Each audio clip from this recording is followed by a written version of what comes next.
Thank you, Derek. Jerry, I want to back up a bit before we talk about what's going on Monday. Tell us about your organization. Briefly, how long have you been around in North Georgia? And kind of in a nutshell, what's your mission? We're a fledgling organization, Derek. We're actually very new. We started out just kind of helping out veterans around the area because I'm a veteran myself. I suffer from PTSD, and to be honest with you, I deal better with veterans than I do with regular civilians.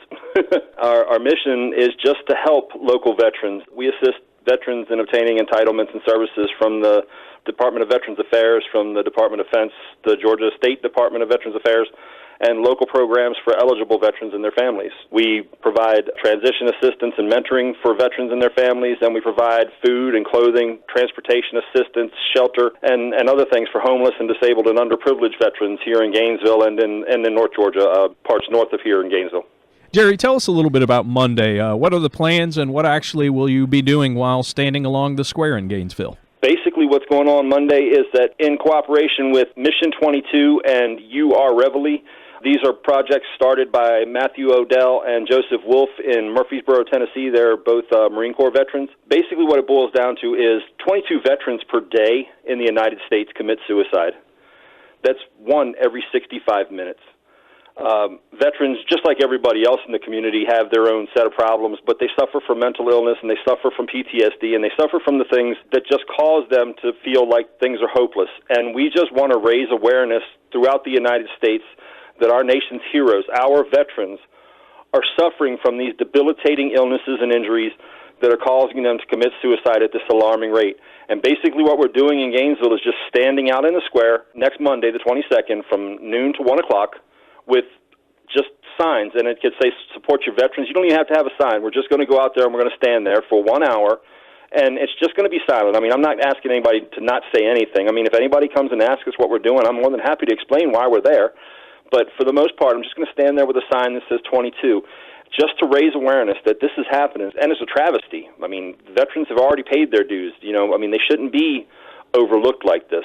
I'm a veteran, and I mean, I can't believe this is happening. Jerry, the million-dollar question here, what's the answer to the issue of suicide among veterans? What would your group like to see happen? To be honest with you, I don't have an answer right now, Derek. I wish I did. I want there to be an answer. I want the Veterans Administration, and I want the DOD, and I want the administration to just look at it. I want them to come up with a better way of taking care of veterans when they come home. Right now, they're not getting the care that they need. The VA has treated me very well. I've been going to the VA now for almost 20 years, and they treat me very well. I have no complaints with the VA itself, and I'm not trying to raise any complaints with the VA. It's just that 22 veterans a day committing suicide is just way too much. They're not getting the treatment that they need. And it's not the VA, and it's not the DOD, and it's not the administration itself. There's just something that's not happening, and we need to find out what it is.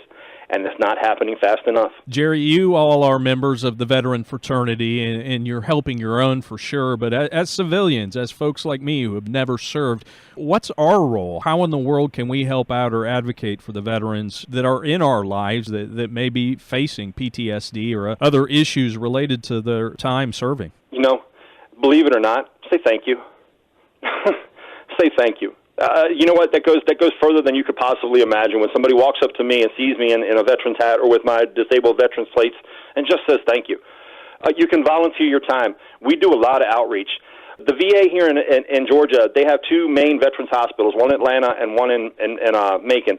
They have satellite offices throughout Georgia that will take you from the satellite clinic to the VA hospitals, but they have no way of getting veterans from their homes to the satellite clinics. We provide transportation assistance when we can on a volunteer basis. We need volunteers. We have a website at www.NogaVetOutreach, NogaVetOutreach.com, NogaVetOutreach.com, and you can look at our website. We have volunteer opportunities all the time. Just go and look at our website. Email us at info@NogaVetOutreach.com, info@NogaVetOutreach.com, and we will email you when we need volunteers to come out and help us, or get in contact with us. Phone numbers. We're on Twitter. We're on Facebook. We're on LinkedIn. We're everywhere. We have YouTube channel. Volunteer. It doesn't take anything. I don't need your money. I don't need anything from anyone in particular. I just need help. Jerry Edwards, Chief Operating Officer of the North Georgia Veterans Outreach Center, on Monday's gathering on the Square in Gainesville and other topics to raise awareness of the 22 veterans who commit suicide each day in the United States. Jerry, thank you for talking with us, and thank you for your service. Derek, thank you so much, man.